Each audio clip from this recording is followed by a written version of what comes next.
Yeah. So what's the original story? So the most famous we'll get to, but like it's built on the same grounds that the King Philip's War was fought on, like right at the beginning of the United States and everything. So the main people that haunt it are like 7 dead soldiers that this little girl always kept seeing in the walls, and thus it started manifesting more to the entire family. So this family called the Perrin family bought the place in like I think 1972, and for 10 years they said they would see these figures, these soldiers walking around, like their beds would shake, they would get scratches, and it kept getting worse over the 10 years. And the crazy part is it got to become famous because of like the final day that like changed it all. They wanted to do like an exorcism on the house because I think who was the mom Perrin? Whatever. Caroline or something? Carolyn Perrin. Yeah, Carolyn Perrin Something was like that. getting like really bad. Like she would have things happen to her every single day. Furniture would move, all these sort of things. She was getting like really rash with everything. So she brought in these demonologists to her. Ed and Lorraine Warren. Ed and Lorraine if you've heard of Warren. them before. No. They're like the demonologists, the paranormal investigators. They are like the fathers of it all. Yeah. Maybe I have heard of them. Are they featured in the Zach Bagan Yes. Museum? Yeah. Yeah. Okay, that's where I've heard of them. Yeah, which is also a crazy place. Yeah. We'll talk about that. But yeah, so anyway. I just went. Really? You Yeah, just I went? just went a couple weeks ago. Oh, no way. Yeah, my daughter dragged me to that too. Hey, there we go. Vegas.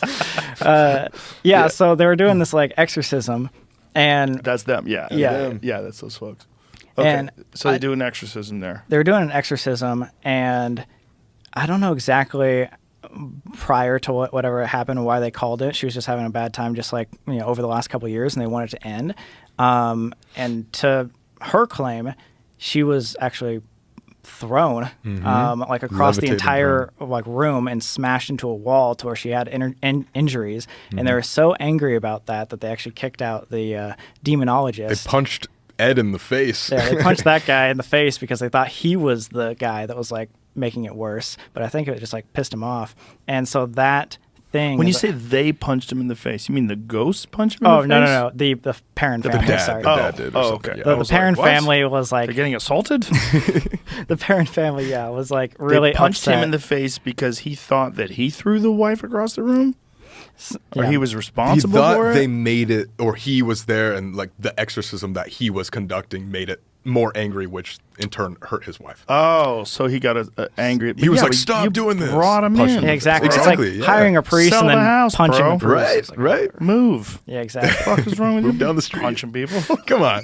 So the Perrin family actually wrote a book about that, and Really? they say the Conjuring movies actually don't do it justice of all the things that happened and all the movements and the craziness that happened in that 10 years that they lived there. They were Really? like, in the real life, actually experiencing it and the trauma that they went through, they say it's like 10 times worse. Yeah. Than And so they feel like it was dead soldiers, like murdered soldiers on the battlefield.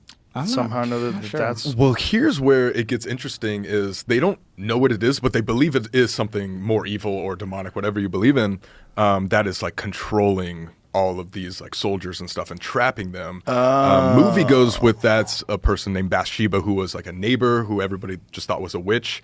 But in real life, it was just known as a demonic possession, but no trace back of like what it was. That's an interesting thing, right? Like, because that's in a lot of these cases. They feel like it's not just ghosts, but it's ghosts that are being controlled by some sort of a demonic entity. Right. And the demonic entity keeps these ghosts there, which is like another layer of belief you have to Right. have. Like, Exactly. you just don't just believe that maybe when people die, their energy gets left behind, and then maybe that energy gets controlled by demons. Exactly. Like, oh my God. It's now like we're another level. We're so into crazy now. Yeah. I don't know if I'm willing to go there. It gets meta. It gets very meta. But if you did encounter a demon, nobody would fucking believe you. And then hell you would no. be trapped. You would be this person who for the rest of your life, oh, there goes Bob and his fucking demon stories. Yeah. Like no one would buy it. But exactly. Same if- thing with aliens or Right. anything. Like Yeah, anything you right. see that are outside of this like logical Physical world. normal daily encounters. Yeah. Yeah.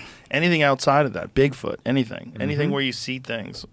And there's been many times that people have seen things that they swear were real.